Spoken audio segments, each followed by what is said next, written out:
Marwadi university మంచి భవిష్యత్తు కోసం తెలుగు విద్యార్థులు ఇష్టపడే యూనివర్సిటీ.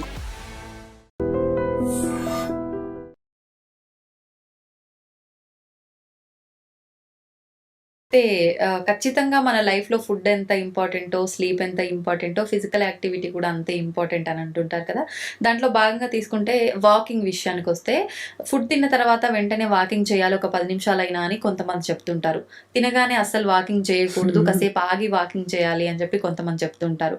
నిజంగా వాకింగ్ పాత్ర అనేది మన లైఫ్‌పై ఎంతవరకు ఉంటుందంటారు? ఇంతకుముందు స్టడీస్‌లో మనం హెల్తీగా ఉండటానికి, అన్ని డిసీజెస్ రిస్క్ తగ్గించుకోవడానికి అట్లీస్ట్ 10,000 స్టెప్స్ ఎవ్రీడే ఉండాలి. కానీ ఇప్పుడు న్యూ స్టడీస్‌లో even 7,000 steps okay. Cardiovascular health బాగుండాలి అంటే everyday 7,000 steps also is okay. Okay. అలాగే నెక్స్ట్ థింగ్ లంచ్ కానీ డిన్నర్ కానీ తిన్న తర్వాత వాకింగ్ ఎంత ఇంపార్టెంట్. ఇప్పుడు చాలా స్టడీస్ జరిగాయి. కంటిన్యూస్ గ్లూకోజ్ మానిటర్స్, CGMs వేసుకొని వాకింగ్ చేయని వాళ్ళల్లో, వాకింగ్ చేసిన వాళ్ళల్లో తిన్న తర్వాత కంపారిజన్స్ చేస్తే, తిన్న తర్వాత వాకింగ్ చేసిన వాళ్ళల్లో పోస్ట్ ప్రాండియల్ బ్లడ్ షుగర్స్ అనేవి 20% తక్కువ స్పైక్ అయినాయి. సో తిన్న తర్వాత వాకింగ్ చేసినప్పుడు మనకు మసిల్లో GLUT4 రిసెప్టార్స్ అని ఉంటాయి. ఓకే. సో వాకింగ్ చేసినప్పుడు ఆ రిసెప్టార్స్ యాక్టివేట్ అయ్యి ఆ మసిల్స్ ఆ షుగర్స్ని బ్లడ్లో ఉన్న గ్లూకోజ్ని తీసుకుంటాయి. So without the action of insulin. అది కాకుండా ఇన్సులిన్ సెన్సిటివిటీ కూడా ఇంప్రూవ్ అవుతుంది. సో ఈ spike post prandial glucose spikes అనేవి తగ్గుతాయి. సో లంచ్ తర్వాత డిన్నర్ తర్వాత అట్లీస్ట్ 10 to 15 minutes వాక్ అనేది it's very very important. Okay. అయితే వాకింగ్‌లో గూడా మళ్ళీ అంటే ఇప్పుడు లంచ్, డిన్నర్ దీని తర్వాత ఓకే పక్కన పెడితే మార్నింగ్ వాకింగ్‌కెళ్ళేవాళ్ళు, ఈవినింగ్ వెళ్ళేవాళ్ళు వాళ్ళ టైంని బట్టి వెళ్తుంటారు. చాలామంది అంటారు మార్నింగ్ వాకింగే చాలా మనకి బెనిఫిట్ ఇస్తుంది అని చెప్పి. నిజంగా అలాంటివి చూసుకోవాలంటారా మళ్ళీ వాకింగ్ చేసే దాంట్లో గూడా? మీకు చాలా టైం ఉంది, ఫ్రీగా ఉన్నారు, వర్క్ లేరు అంటే ఇవన్నీ చూసుకొని మార్నింగ్ లేసి బయట నేచర్లో సన్లైట్కి వెళ్ళి వాకింగ్ చేయొచ్చు. లేదు అంత ఫ్రీ టైం లేదు, మేము వర్క్ కూడా వెళ్తాము, మార్నింగ్ ఎర్లీగా వర్క్ స్టార్ట్ అవుతుంది, పిల్లలు ఉంటారు, అది అంటే walking any time is okay. Evening is also okay. Okay. కానీ టైం ఉంది, చాలా ఫ్రీ టైం ఉంది అంటే మార్నింగ్ ఇస్ బెటర్. అసలు టైం లేదు అంటే ఈవినింగ్ ఇస్ ఆల్సో ఓకే. కానీ వాకింగ్ ఎక్సర్సైజ్ అయినా వాకింగ్ ఒక్కటే చేస్తే చాలా అంటే కాదు. మసిల్ స్ట్రెంథనింగ్ ఎక్సర్సైజెస్ చేయకపోతే మనకి most of our population at least 60 to 70% of our population above the age of 50 years, more than 50 years ఉన్న వాళ్ళల్లో 60 నుండి 70% మందికి మసిల్ లాస్ ఉంది, సార్కోపీనియా అంటాం. ఓకే. ఇది ఉన్నప్పుడు we are at risk for diabetes, heart disease, high cholesterol and risk for cancers. ఇది తగ్గించుకోవాలి, మసిల్ లాస్ తగ్గించుకోవాలి అంటే 2 important things all of us should do. Protein rich diet, increase the protein intake, ఇంకా strength training. Strength training అంటే వెయిట్స్తో చేయొచ్చు, resistance training బ్యాండ్స్తో చేయొచ్చు, కానీ weight bearing exercises చేయాల్సిందే. So strength training exercises at least 3 times a week or 3 to 4 times a week చాలా చాలా important. Age పెరుగుతూ ఉన్న కొద్దీ మనం 40, 50, 60, 70 అలా అవుతూ ఉన్న కొద్దీ స్ట్రెంగ్త్ ట్రైనింగ్ ఎక్సర్సైజెస్ ఇంప్రూవ్ చేసుకుంటూ వెళ్ళాలి. అలాగే ఈ మధ్య అడిగిన మోస్ట్ కామన్ క్వశ్చన్, ఎలాంటి ఎక్సర్సైజెస్ చేస్తే ఏజింగ్ స్లో డౌన్ అవుతుంది, లేకపోతే ఏజింగ్ బెటర్గా ఏజ్ అవుతాం అనేది. సో చాలా వరకు స్టడీస్లో హై ఇంటెన్సిటీ ఇంటర్వెల్ ట్రైనింగ్ వల్ల చాలా బెనిఫిట్స్ ఉన్నాయి. కానీ మీరు కరెంట్ హెల్త్ స్టేటస్ ఏంటో చూసుకొని ఇన్కాపరేట్ చేసుకోవాలి. కరెంట్ హెల్త్ స్టేటస్ బాగాలేవు, జాయింట్ ఇష్యూస్ ఉన్నాయి, ఆల్రెడీ మసిల్ ఇష్యూస్ ఉన్నాయి అంటే వాళ్ళకి ట్రైనింగ్ కష్టం. సో లేదు comparatively relatively healthy, knee joint issues లేవు అంటే once a week 20 minutes of high intensity interval training add చేసుకున్నప్పుడు మీ ఎక్సర్సైజ్ రొటీన్కి అది చాలా helpful. Along with strength training 3 to 4 times a week. అలాగే ఏజ్ పెరుగుతూ ఉన్న కొద్ది కార్డియోవాస్కులర్ ట్రైనింగ్, ఏరోబిక్స్ కూడా ఇంప్రూవ్ చేయాల్సిందే. So 50% of the time cardiovascular exercise చేయాలి, 50% of the time strength training exercise చేయాలి. Once a week high intensity interval training if your health is supporting, if your joints are supporting. Okay. అయితే ఈ జిమ్లు, ఈ workouts ఇవన్నీ చేసిన తర్వాత మనం మధ్యలో గనక ఆపేస్తే ఇంకా ఓవర్ వెయిట్ అయిపోతారు, ఇంకా పెయిన్స్ అలాంటివి ఎక్కువైపోతుంటాయి, రకరకాల ఇబ్బందులు వస్తుంటాయి అని చాలా మందిలో ఒక డౌట్ ఉంది. ఇది నిజంగా నిజమే అంటారా? అసలు ఎక్సర్సైజ్ ఎందుకు ఆపాలనుకుంటారు? బాడీకి ఫుడ్ ఎలాగో ఎక్సర్సైజ్ అలాగే. Okay. మనము సడన్ గా 30 years వరకు తిని నెక్స్ట్ 2-3 years ఫుడ్ మానేస్తామా? లేదు. మానేయం కదా. మానేయం. ఫుడ్ మానేయనప్పుడు ఎక్సర్సైజ్ ఎందుకు మానేయాలి? సో ఎక్సర్సైజ్ మానేయాలి అనే కాన్సెప్టే రాంగ్ కాబట్టి not answer to this question. Okay. Exercise ఆపకూడదు. ఫుడ్ బాడీకి నిద్ర కూడా ఎంత ఇంపార్టెంటో, ఫుడ్ ఎంత ఇంపార్టెంటో, ఎక్సర్సైజ్ అంతే ఇంపార్టెంట్. ఆ మూడు మనకి న్యాచురల్గా it should be like life style habit. సడన్గా స్టార్ట్ చేసి స్టాప్ చేసే క్రాష్ పనులు చేయకూడదు. స్టార్టింగ్ ఇస్ గుడ్, కానీ కంటిన్యూ చేయాలి, సస్టైనబుల్గా చేయాలి, కన్సిస్టెంట్గా చేయాలి. ఓకే.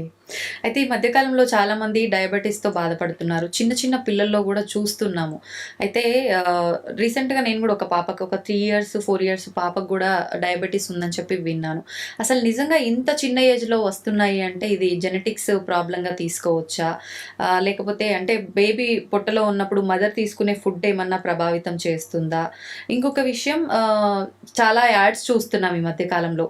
డయాబెటీస్ ఇది కనుక మీరు తీసుకుంటే, మేము చెప్పిన ప్రకారంగా కనుక వింటే డయాబెటీస్ పూర్తిగా రివర్స్ అయిపోతుంది, కంప్లీట్గా తగ్గుతుంది, మళ్ళీ జన్మలో రాదు మీకు అని చెప్పి రకరకాల యాడ్స్ చూస్తున్నాం. నిజంగా అలా అయ్యే అవకాశం ఉంటుందంటారా? ఈ క్వశ్చన్ లో 2 parts ఉన్నాయి, 2 questions ఉన్నాయి. సో యంగ్ ఏజ్ అంటే less than 10 to 12 years లో వచ్చే డయాబెటీస్ ని మామూలుగా type 1 డయాబెటీస్ అంటాము. ఎందుకంటే వాళ్ళకి యాంటీబాడీస్ ఉంటాయి. ప్యాంక్రియాస్ కి కానీ ఇన్సులిన్ రిసెప్టార్స్ కి కానీ యాంటీబాడీస్ ఉంటాయి కాబట్టి bodies acting against you. Insulin damage అయిపోతుంది, ఇన్సులిన్ ప్రొడక్షన్ ఉండదు వాళ్ళకి. సో దాన్ని type 1 డయాబెటీస్ ఉంటాం. సో దానికి ట్రీట్మెంట్ ఓన్లీ ఇన్సులిన్.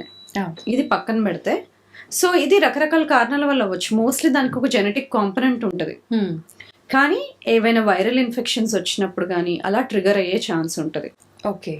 సో అది type 1 diabetes. type 2 diabetes mostly ఎల్డర్లీలో వస్తుంది, కానీ ఆ ఎల్డర్లీ అనే ఏజ్ లిమిట్ ఇప్పుడు తగ్గిపోతా ఉంది due to stress, sedentary lifestyle, exercise చేయకపోవడం, bad lifestyle habits or bad food habits వల్ల చాలా ఎర్లీగా డయాబెటీస్ రావడం చూస్తున్నాం. సో డయాబెటీస్ రివర్సల్ పాసిబుల్ అనే ఒక క్వశ్చన్ అడిగితే, డయాబెటీస్ రివర్సల్ అంటే ఏంటి? మనం ఫస్ట్ ఇనీషియల్గా రెస్ట్రిక్టివ్ డయట్ తీసుకున్న తర్వాత నార్మల్ డయట్ తీసుకున్నా కానీ మళ్ళీ డయాబెటీస్లోకి వెళ్ళకపోవడం. సో ఈ డయాబెటీస్ రివర్సల్ ఎవరిలో పాసిబుల్? ఇనీషియల్ స్టేజెస్లో ఉన్న వాళ్ళు, pre diabetes or type 2 diabetes వచ్చి ఇనీషియల్ ఫస్ట్ 5 years అయింది, ఇంకా కాంప్లికేషన్స్ ఏం రాలేదు, లైక్ నర్వస్ సిస్టమ్ కాంప్లికేషన్స్ కానీ వాస్కులర్ కాంప్లికేషన్స్ కానీ ఇలాంటివి ఏమీ ఇంకా రాలేదు, కార్డియాక్ ఇష్యూస్ లేవు అన్న వాళ్ళలో reversal is little easy. Early stages, very early stages. లేదు, ఆల్రెడీ ఇన్సులిన్ తీసుకుంటున్నారు, 3 to 4 డ్రగ్ కాంబినేషన్ మెడిసిన్స్ ఉన్నాయి, కాంప్లికేషన్స్ ఉన్నాయి, మైక్రోవాస్కులర్ కాంప్లికేషన్స్ అన్నాం, అవి ఉన్నాయి అంటే వాళ్ళల్లో reversal is little not possible. Okay. అయితే మనకు లివర్ ప్రాబ్లమ్స్లో కూడా చాలా, అంటే లివర్కి సంబంధించిన ఇష్యూస్ వచ్చినప్పుడు ఖచ్చితంగా టోటల్ క్యూర్ ఉంటుంది, అంటే ఫైనల్ స్టేజ్కి వెళ్ళిన తర్వాత కూడా క్యూర్ ఉంటుంది అని చెప్పి వింటున్నాం కదా. నిజంగా అంటే లివర్కి రిపేర్ చేసుకునే ఒక శక్తి ఉంటుంది, అలాంటి ఛాన్స్ లివర్ ప్రాబ్లమ్స్లో ఉంటుందంటారా? సో లివర్లో చాలా ప్రాబ్లమ్స్ ఉంటాయి, కానీ మోస్ట్ కామన్ మనం ఎక్కువ శాతం డీల్ చేసేది ఫ్యాటీ లివర్ అంటాం. ఫ్యాటీ లివర్ ఇంకా type 2 diabetes brothers and sisters లాగా అనమాట. విజరల్ ఫ్యాట్ అంటే బాడీలో ఆర్గన్స్ చుట్టూ ఉండే కొవ్వు పెరిగినప్పుడు ఫ్యాటీ లివర్ కూడా వస్తుంది. type 2 డయాబెటీస్లో మనం ఫ్యాటీ లివర్ ఎక్కువ చూస్తూ ఉంటాం. సెంట్రల్ పొట్ట భాగంలో వెయిట్ గెయిన్ అయిపోయి type 2 డయాబెటీస్ వచ్చి ఫ్యాటీ లివర్ అనేది మోస్ట్ కామన్ కాంబినేషన్. సో రెండిటికి similar treatment, very anti inflammatory diet తీసుకోవడం, కార్బోహైడ్రేట్స్ తగ్గించి తీసుకోవడము, రిఫైన్డ్ ఫుడ్స్ తీసేయడము, ఇంటర్మీడియట్ ఫాస్టింగ్ ఇంక్లూడ్ చేయడం, ఇవన్నీ చేసినప్పుడు హెల్దీ ఫ్యాట్స్ తీసుకోవడం, ఇవన్నీ ఇంక్లూడ్ చేసినప్పుడు రెండు తగ్గుతాయి. ఫ్యాటీ లివర్ తగ్గుతుంది, type 2 డయాబెటీస్ కూడా తగ్గుతుంది. ఓకే. చాలా మంది లేడీస్లో PCOD, PCOS ప్రాబ్లమ్స్ చాలా ఎక్కువగా చూస్తున్నాం ఈ మధ్య కాలంలో. ఈ ప్రాబ్లమ్స్ ఎందుకు వస్తాయి అంటారు అసలు? అంటే ఫుడ్ హ్యాబిట్స్ ఏనా, జెనెటిక్సా, ఏంటి అసలు? టు సర్టన్ ఎక్స్టెంట్, కొంచెం ఎక్స్టెంట్ వరకు జెనెటిక్స్ ఉంటుంది, బట్ కొంచెం major portion would be life style factors or nutrition, ఇలాంటివి కూడా this a lot of role. ఎందుకంటే పాలిసిస్టిక్ ఒవేరియన్ సిండ్రోమ్ అన్నప్పుడు it is multi system syndrome, అంటే దానిలో భాగంగా వాళ్ళకి ఇన్సులిన్ రెసిస్టెన్స్ ఉంటుంది. సో ఇన్సులిన్ రెసిస్టెన్స్ ఉండి చాలా రకాల సిమ్టమ్స్ ఉంటాయి. సో జెనెటిక్స్కి కొంచెం భాగం ప్రాబ్లం ఉంటుంది, బట్ ఎపిజెనెటిక్స్ది కూడా, అంటే జెనెటిక్స్ చుట్టూ జరిగే చేంజెస్ ఏవైతే ఉంటాయో, అంటే డిఎన్ఏలో స్ట్రక్చర్ అది చేంజ్ అవ్వకుండా మనం తీసుకునే లైఫ్ స్టైల్ చేంజెస్ వల్ల ఏమైనా అవుట్పుట్ ఉంటే, చేంజెస్ ఉంటే వాటిని ఎపిజెనెటిక్స్ అంటాం.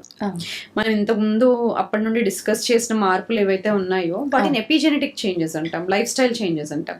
సో అవి చేసినప్పుడు మనకి జెనెటిక్ రిస్క్ ఉన్నా కూడా, లైక్ డయాబెటీస్కి కానీ, కొన్ని రకాల క్యాన్సర్స్కి కానీ, హైపర్ టెన్షన్ కానీ, వీటన్నిటికీ రిస్క్ ఉన్నా కూడా, ఆల్జైమర్స్కి కానీ, మనం తీసుకునే జాగ్రత్తల వల్ల, లైఫ్ స్టైల్ చేంజెస్ వల్ల ఎపిజెనెటిక్స్ చేంజ్ చేయొచ్చు. జెనెటిక్స్ చేంజ్ చేయలేము. డిఎన్ఏ అది ఒక బ్లూ ప్రింట్ కదా, బ్లూ ప్రింట్ని చేంజ్ చేయలేము. కానీ దాని అవుట్పుట్ ఎలా ఉంటుందో, అది ఏం ప్రొడ్యూస్ చేస్తుందో, ఏం ప్రింట్ చేస్తుందో దాన్ని చేంజ్ చేయొచ్చు. Epigenetics can be changed. ఇప్పుడు మనం డిస్కస్ చేసిన ఈ 4-5 థింగ్స్ మనం కరెక్ట్గా చేయగలిగితే మనం అన్ని రిస్క్స్ని తగ్గించుకోవచ్చు.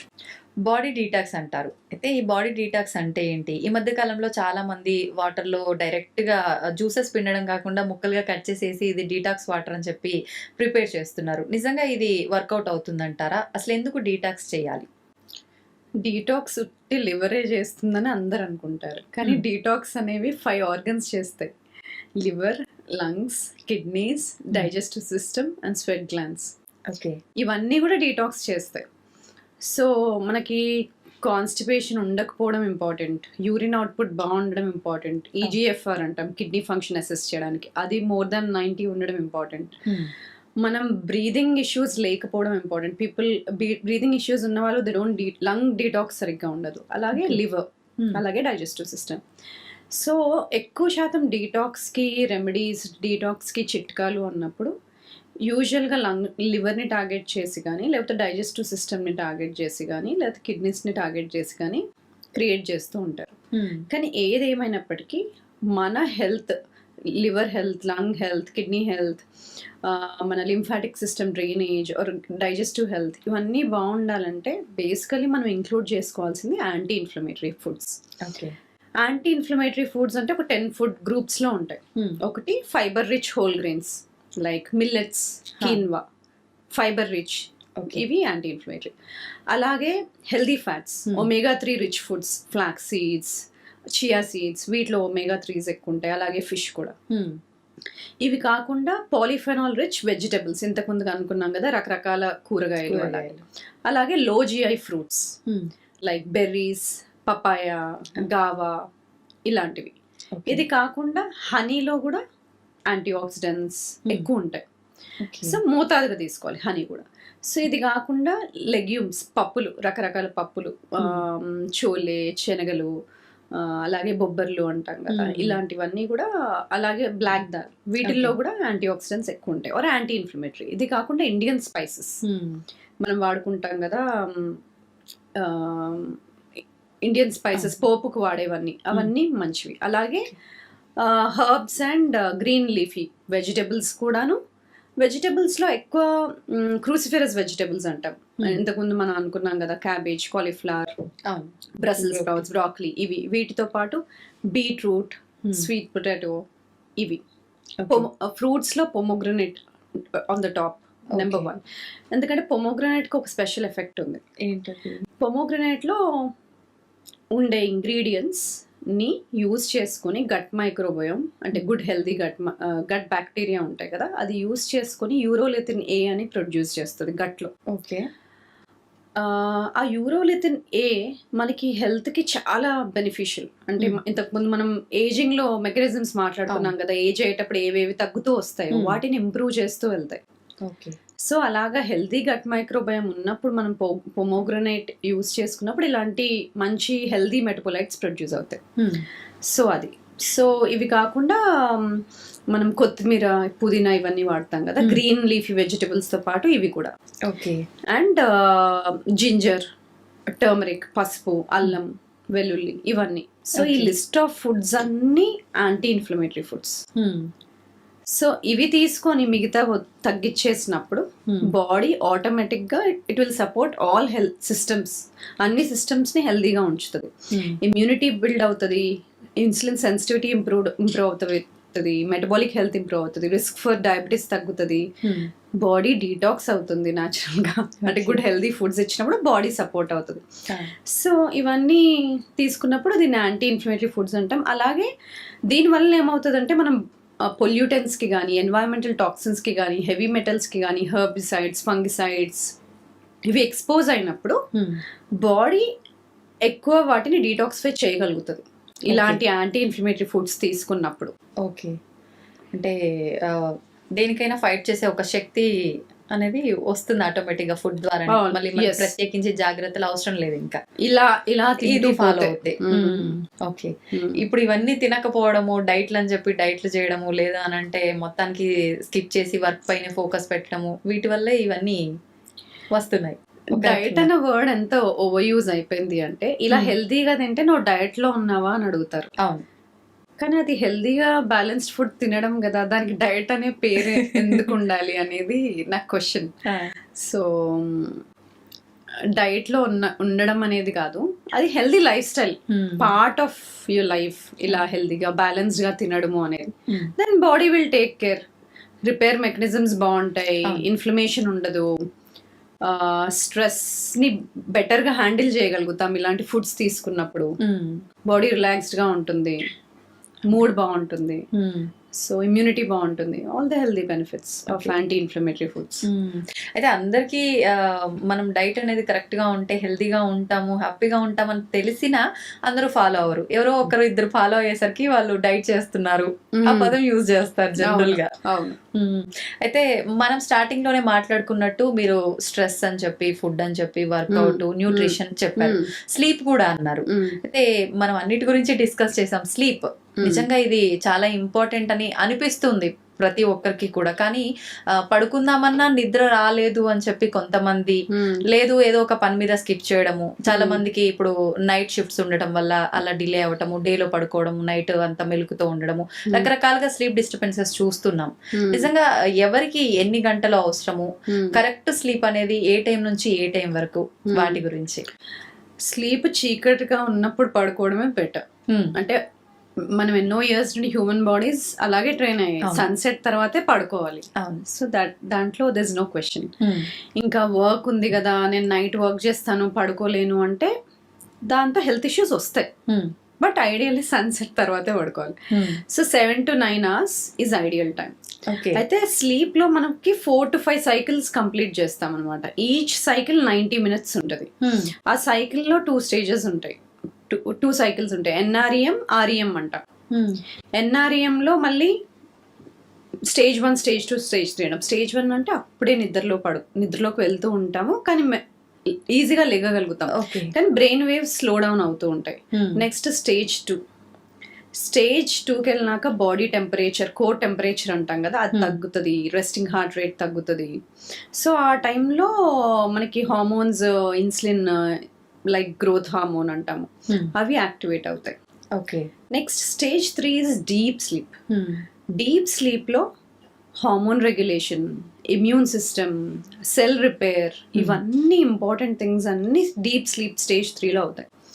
Next we move into REM sleep. అప్పుడు ఏంటంటే మెమరీ కన్సాలిడేట్ అవుతుంది, డ్రీమింగ్ అనేది అవన్నీ అప్పుడు ఉంటాయి అన్నమాట, కన్సాలిడేషన్ ఆఫ్ మెమరీస్ ఇవన్నీ. సో ఈ డీప్ స్లీప్, REM స్లీప్ సరిగ్గా లేని వాళ్ళకి కార్టిజాల్ ఇస్ హై. ఒక్క 1 night డిస్టర్బ్డ్ స్లీప్ ఉంటే నెక్స్ట్ డే ఇన్సులిన్ సెన్సిటివిటీ సరిగ్గా ఉండదు. నువ్వు ఎంత హెల్దీ ఫుడ్ తిన్నా సరే నెక్స్ట్ డే గ్లూకోజ్ స్పైక్ అవుతుంది, హెల్దీ తిన్నా. 1 night గుడ్ నైట్ స్లీప్ లేకపోతే. అలాగే క్రానికల్ గా లాంగ్ టర్మ్ నైట్స్ స్లీప్ సరిగ్గా లేదంటే it will lead to hormonal imbalances, low immunity, cellular body repair mechanisms తగ్గిపోతాయి, ఇన్ఫ్లమేషన్ పెరుగుతుంది, కార్టిజాల్ లెవెల్స్ పెరుగుతాయి, ఇవన్నీ జరుగుతాయి. అలాగా ఈ సైకిల్స్ అనేవి స్లీప్ లో 4 to 5 cycles ఉండాలి. ఓకే. మొత్తం స్లీప్ లో 50% అన్నా మనం డీప్ స్లీప్ లో స్పెండ్ చేయగలగాలి. సో మంచి స్లీప్ అంటే అది 4 to 5 cycles ఉండాలి. Stage 1 to 3 of NREM sleep ఉండాలి, తర్వాత REM స్లీప్ ఉండాలి. ఎందుకంటే ఈ స్టేజ్ ఆఫ్ స్లీప్ లో మనకి డిఫరెంట్ బాడీ రిపేర్ అవుతూ ఉంటుంది. ఒకసారి ఇన్సులిన్ సెన్సిటైజ్ అవుతూ ఉంటుంది, గ్రోత్ హార్మోన్ రిపేర్ అవుతూ ఉంటుంది, బాడీ రిపేర్ చేస్తూ ఉంటుంది, హార్మోన్స్ బ్యాలెన్స్డ్ గా ఉంటాయి, కార్టిజాల్ బ్యాలెన్స్డ్ గా ఉంటుంది, మెమరీ కన్సాలిడేట్ అవుతుంది, నెక్స్ట్ డే బాగా గుర్తుండడము, బాగా పడుకుంటే బాగా గుర్తుంటది, బాగా పడుకోకపోతే ఉండదు. సో కన్సాలిడేట్ అవ్వదు whatever you're working on. And decision making, choices చెప్పాను కదా, 1 night స్లీప్ సరిగ్గా లేకపోతే, REM స్లీప్ సరిగ్గా లేకపోతే next day you don't make good choices. It could be health choices, food choices, decision making, అవన్నీ compromise అయిపోతాయి. Okay okay. So your decision making, mood, immunity, hormonal balance, everything. అలాగే hormones, leptin, రెలిన్ అంటాం. Leptin, రెలిన్ అనే hormones balanced. రెలిన్ అంటేనేమో hunger hormone, మనకి ఆకలి అవుతుంది అని తెలియాలి అంటే రెలిన్ యాక్టివేట్ అవుతుంది. ఓకే. తిన్న తర్వాత కడుపు నిండింది, ఫుల్నెస్ అయ్యింది అని మనకు తెలిసేది లెప్టిన్ వల్ల. సో స్లీప్ సరిగ్గా లేకపోతే ఈ బ్యాలెన్స్ కోల్పోయి లెప్టిన్ లెవెల్స్ తగ్గిపోయి లెప్టిన్ ఇంటాలరెన్స్ వచ్చి we keep eating more and more. ఎందుకంటే ఫుల్నెస్ తెలియదు, ఓవర్ ఈట్ చేస్తాం. So first of all wrong health food choices చేస్తాం స్లీప్ సరిగ్గా లేక, and we over eat. So sleep is link to so many things. So food, sleep are on the top. Health ఏమైనా change చేసుకోవాలి, stabilize అవ్వాలి అంటే we should work top most are food, sleep. Okay. అయితే చాలా మందిలో పడుకునే ముందు, చాలా మంది కాదు ప్రతి ఒక్కరు చేసే పనే మొబైల్ చూడటం. కొంతమంది ఏదో కాసేపు నిద్ర వచ్చేదాకా చూస్తారు, పక్కన పెడతారు. కొంతమంది మాత్రం గంటలు గంటలు అట్లా చూస్తూనే ఉంటారు, నిద్ర వచ్చినా ఆపుకుంటూ. మరి నిజంగా ఇది కరెక్ట్ పద్ధతి అంటారా? దీనివల్ల అంటే ఎటువంటి ఇష్యూస్ వచ్చే ఛాన్సెస్ ఉంటాయంటారు? న్యాచురల్గా బాడీకి తెలియాలి మనం నిద్రపోతున్నామని. అప్పుడే మెలటోనిన్ అనేది పీనియల్ గ్లాండ్ నుండి రిలీజ్ అయ్యి బాడీ స్లో డౌన్. చెప్పాను కదా డిఫరెంట్ స్టేజెస్లో బాడీ ఎలా స్లో డౌన్ అవుతుందో. First brain waves, slow brain waves ఉంటాయి. తర్వాత హార్ట్ రేట్ తగ్గాలి. తర్వాత రెస్టింగ్ మన బాడీ ఇంటర్నల్ కోర్ టెంపరేచర్ తగ్గాలి.